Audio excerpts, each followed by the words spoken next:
इस सवाल में बोला गया है ए तथा बी दो अचर बिंदु है, मतलब फिक्स्ड पॉइंट है, जिनके बीच की दूरी 5 सेंटीमीटर है।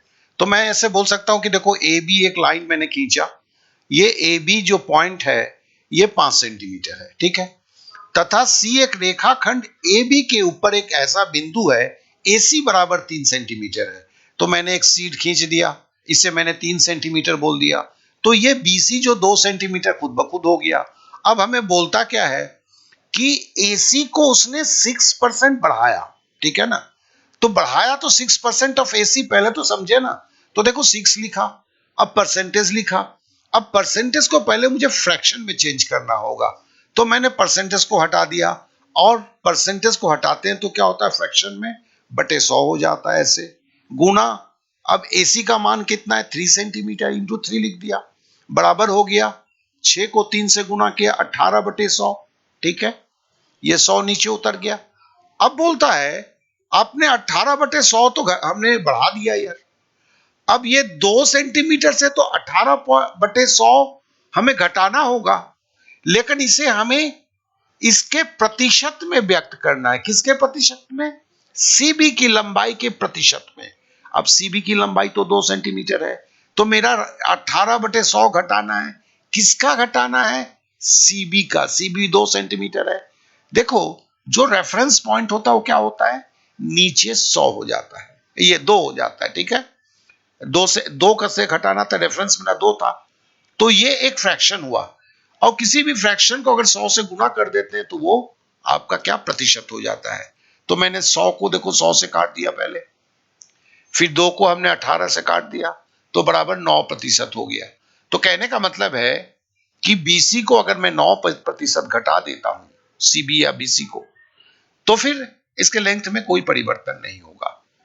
ऐसे सवालों को प्रैक्टिस करना थोड़ा जरूरी होता है, क्योंकि ये जो झट से नीचे 2 आया ना, कभी कभी कंफ्यूजन करता है। तो इसके लिए आपको जरूरी है, इस पर जरूर आप नजर रखेंगे। अब अगले सवाल पे चलते हैं।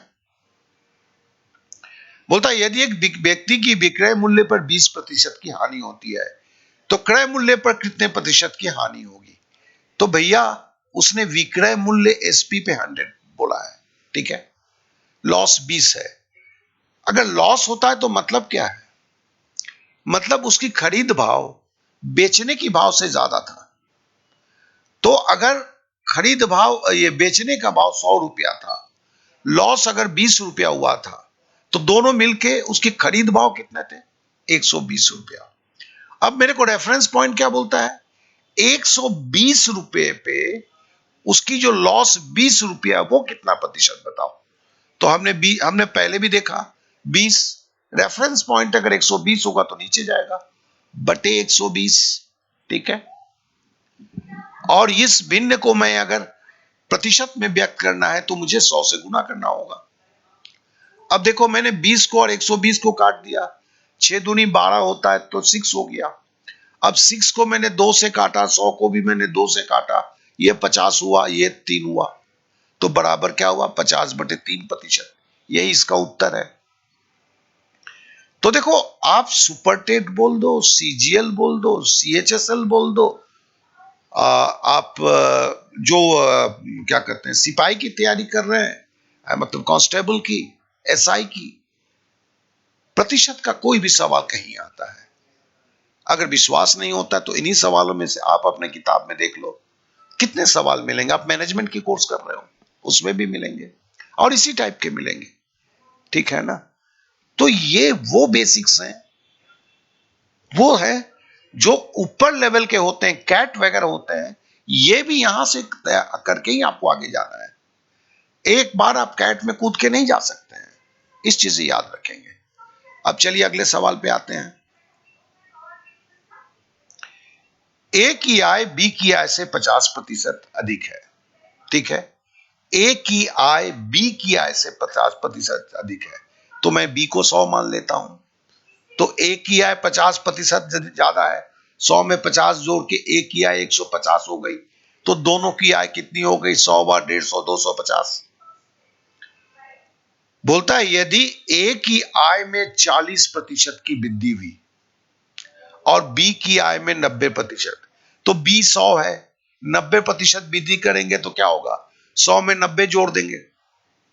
अब ए का 150 था, उसमें बोलता है 40% की वृद्धि करना है, तो हम क्या लिखेंगे, ए 150 गुने 40% वृद्धि करेंगे तो 100 में 40 जोड़ेंगे। ध्यान देंगे, सीधा 40 नहीं आएगा, 100 में 40 जुड़ेगा तो 140 होगा। प्रतिशत हुआ, अरे प्रतिशत को तो हटाना है भैया, फिर हटाया, फिर बटे 100 कर दिया, ठीक है ना। अब इस शून्य से ये शून्य काटा, इस शून्य से इस शून्य को काटा, तो मतलब 15 को 14 से गुना किया, मतलब 210 हो गया। अब B 190 है, A 210 है, तो A प्लस B कितना हो गया, 400। 190 प्लस 210 400। अब मेरे को बोलता क्या है, उनके संयुक्त आय में कितनी प्रतिशत की वृद्धि होगी। तो मेरा कहां से वृद्धि होगी, 250 से 400 हुआ है, तो मेरा रेफरेंस पॉइंट क्या है, 250 से वृद्धि। ध्यान देना, यही सबसे इंपॉर्टेंट है।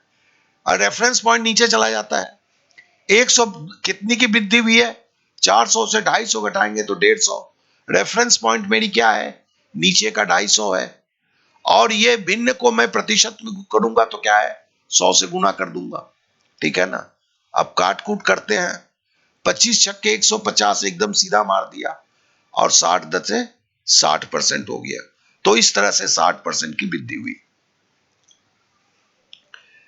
तो देखें, ये जो मैं सवालों को बोल रहा हूं, इस पे एक चीज को जरूर याद रखेंगे कि प्रैक्टिस बहुत जरूरी है, ठीक है ना। और ये प्रैक्टिस, रिकैपिचुलेशन, ये सब कैसे होता है, आप हमसे जरूर पूछ के जान लेंगे तो इतने सारे सवालों को इतने फास्ट रिवीजन करेंगे कि आप खुद आश्चर्यचकित हो जाएंगे। चलिए अब अगले सवाल पे चलते हैं। नीलम अपनी कुल आय का 20% मकान के किराए पर तथा शेष का 70%। नीलम spends 20% of her total income on house rent and 70% of the rest on household items। देखो, रेस्ट, शेष, कहने का मतलब क्या है, 20% और 70% ऑफ 80%। शेष कितना है, 20%। अगर 100 से घटा दोगे तो 80% होगा। अब हमें पता है 70%, 80% को फ्रैक्शन परसेंट लगाऊंगा, हटाऊंगा तो क्या करेगा, 2 शून्य आएगा, ठीक है। अब इस शून्य से इस शून्य को काटा, इस शून्य से इस शून्य को काटा, 7 8 56 और 20, 56 और 20 क्या हुआ, 76%।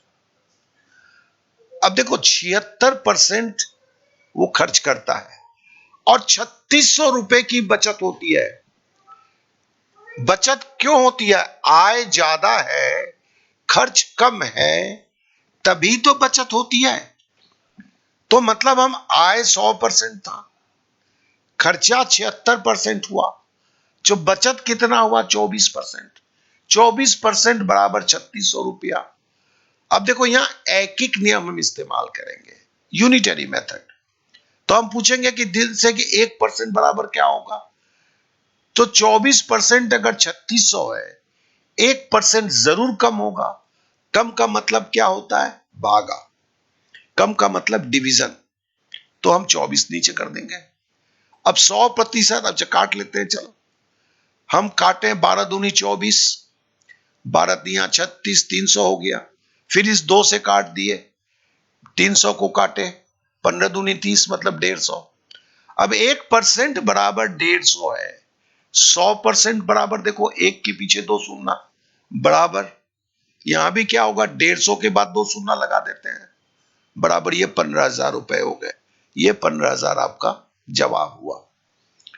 तो देखें, थोड़ा सा फास्ट करने के लिए थोड़ा सा कुछ हल्का सा मैं कोशिश कर रहा हूं, और हम अभी 14 सवाल कर चुके हैं, तो नेचुरली आप भी बहुत बार अब चीजें आ चुकी हैं। आप देखोगे मोटा मोटी एक ही चीज मैं कर रहा हूं, बातें वही है, सवाल के हिसाब से थोड़ा सा चेंजेस होते हैं, उस पर आप नजर बनाए रखेंगे, और जैसे मैं बोलता हूं रिवीजन करेंगे तो कोई दिक्कत नहीं होगी, आप मास्टर बन के निकलेंगे। चलिए अब अगले सवाल पे चलते हैं। बोलता है किसी कॉलेज के छात्र और छात्राओं के अनुपात 3:2 है। यदि छात्रों के 20% तथा छात्राओं के 25% वयस्क हैं, मतलब एडल्ट हैं, तो उन विद्यार्थियों की प्रतिशतता जो वयस्क नहीं है, जो मतलब एडल्ट नहीं है। तो पहले इसने क्या बोला है, मेल और फीमेल, ठीक है ना, मैंने ऐसे लिख दिया, बराबर क्या है 3/2 किया हुआ है, ठीक है। तो ये तो सवाल में ही दिया हुआ है, ठीक है, मैंने 3/2 कर दिया। अब देखो, जब मेरे को प्रतिशत निकालना है 3 है, तो फिर मैं काम करता हूं यार। अब इस चीज को याद रखना, मैंने 2 0 इधर भी चिपका दिया, बटे का सिंबल मारा और नीचे भी 200 कर दिया। देखो ऐसे भी सोच सकते हो ना, दोनों को काट दोगे तो 3/2 ही होगा ना। अब देखो 300 का छात्रों का मेल का कितना है 20%, तो 20% अगर वयस्क होंगे तो वयस्क नहीं है कितने होंगे 80%। उसी तरह अब देखो, हम जानते हैं क्या 80% हट जाएगा बटे 100 होगा, इस 100 के 2 शून्य हट जाएगा तो बराबर 240 होंगे। आपको पता है ना, अभी 3 बार मैंने किया है, प्रतिशत को हटाया है, बटे 100 किया है। अब ये 75%, ये भी प्रतिशत आएगा बटे 100 होगा, तो ये 2 शून्य से कट जाएगा, 75 को 2 से गुना करेंगे तो 150 होगा। तो मतलब अगर मैं पकड़ लेता हूं कि 3 के जगह 300 स्टूडेंट थे, तो 240 थे जो वयस्क नहीं थे मेल, और फीमेल अगर 200 थे, उसमें 150 वैसे थे जो आपके वयस्क नहीं थे। तो कहने का मतलब अगर मैं जोड़ता हूं, 500 अगर टोटल स्टूडेंट थे, उसमें 390 स्टूडेंट वैसे थे जो वयस्क नहीं है। हमें बोला है उन विद्यार्थियों की प्रतिशतता जो वयस्क नहीं है। मेरा रेफरेंस पॉइंट क्या है 500, 500 में 390 जो है वयस्क नहीं है, तो क्या करेंगे 390 बटे, आपको पता है 500 रेफरेंस पॉइंट है, 500 नीचे चला जाएगा, गुना 100। अब ये 2 शून्य से 2 शून्य काट दिया, 5 से सीधा 390 काटा, तो देखो सीधा 5 सते 35, 35 हुआ तो 4 बचेगा, 40, 5 अटे 40, तो 78 हो गया। इस तरह 78% आपका उत्तर हो गया। तो यहां पर खाली इस मैकेनिज्म को याद रखना है, 3 और 2 है, प्रतिशत निकालना है, तो हमने कुछ नहीं किया, 3 को 300 कर दिया, 2 को 200 कर दिया, तो जिसके लिए हम जोड़ते भी हैं तो 500 जोड़ते हैं, 500 में 390 हो जाता है, ठीक है ना। जब 20% वयस्क थे, तो वयस्क नहीं थे क्या 80%, तो 20% नहीं लिखते 80% लिखते हैं। 25% जब वयस्क दिया, यहां क्या 75% लिखते हैं, इधर भी जोड़ते हैं इधर भी जोड़ते हैं।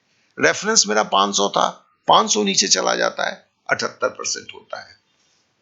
इसे आपको, इन चीजों को, बहुत ही आसान है लेकिन इन चीजों को दिमाग में रखना होगा।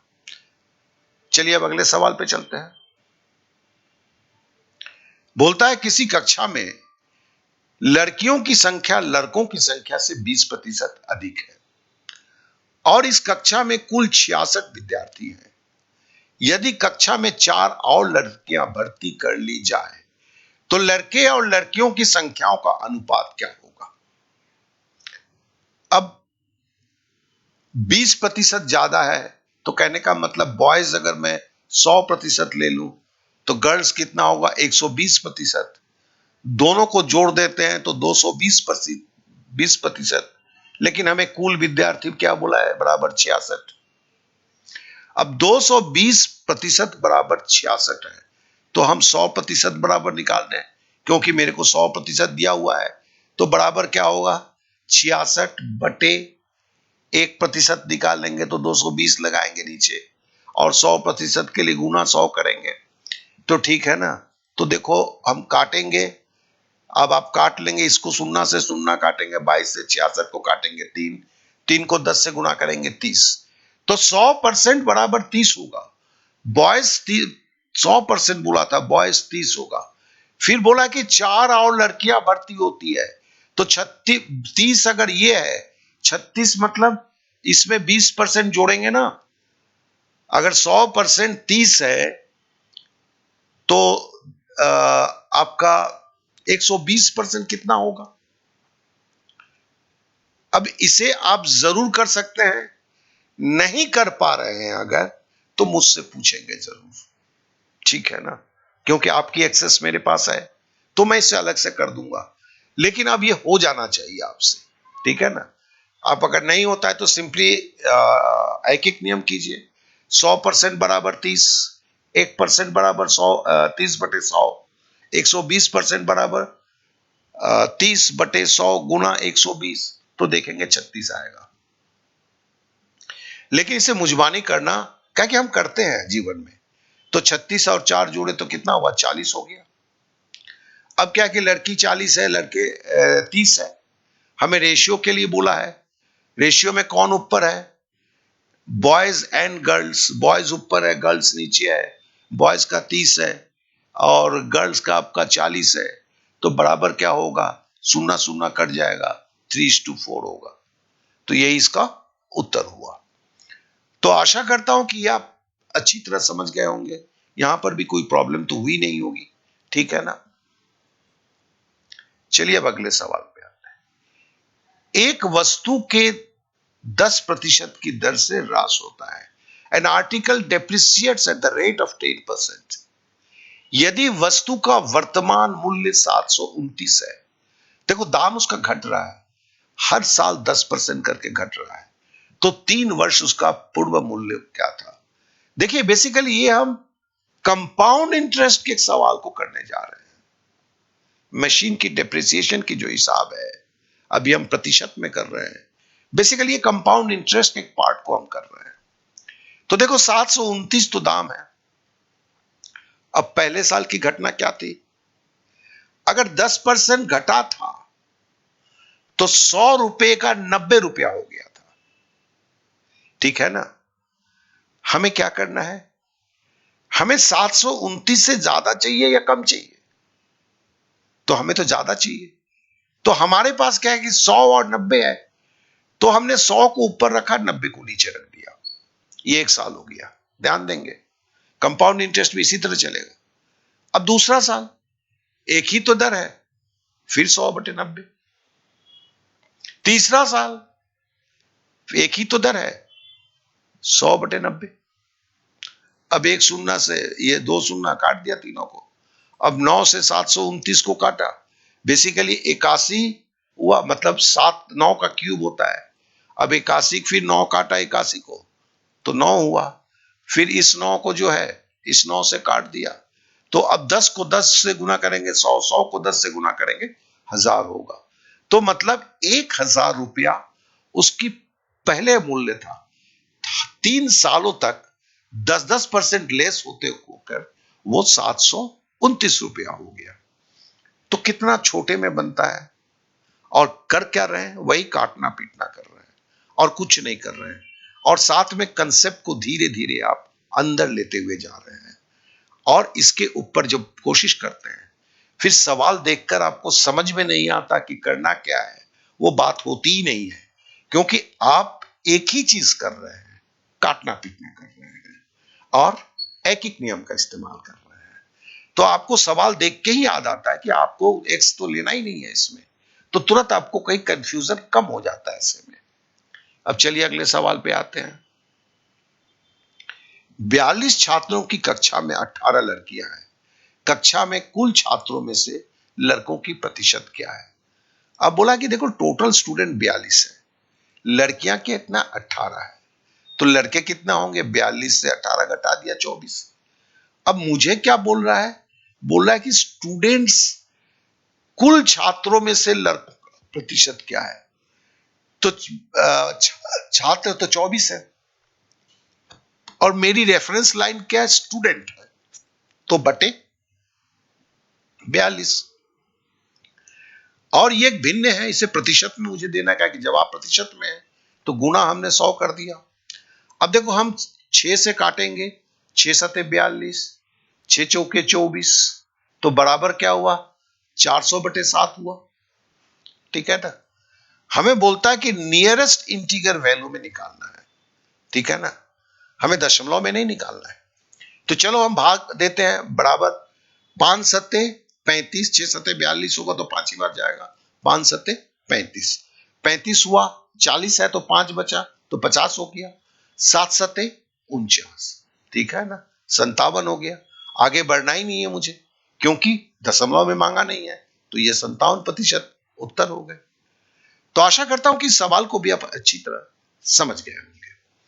लेकिन फिर से बोलता हूं, आपको बहुत ही सहज लगता है क्योंकि ये एनिमेशन से हो रहा है और आप पहले से एक बार बिना देखकर बनाएं। नहीं होता है तो इस वीडियो का फिर से सहारा देकर समझें, फिर एक दिन का गैप छोड़ के या कम से कम 6 से 7 घंटे के बाद फिर इस सवाल को एक बार बनाएं।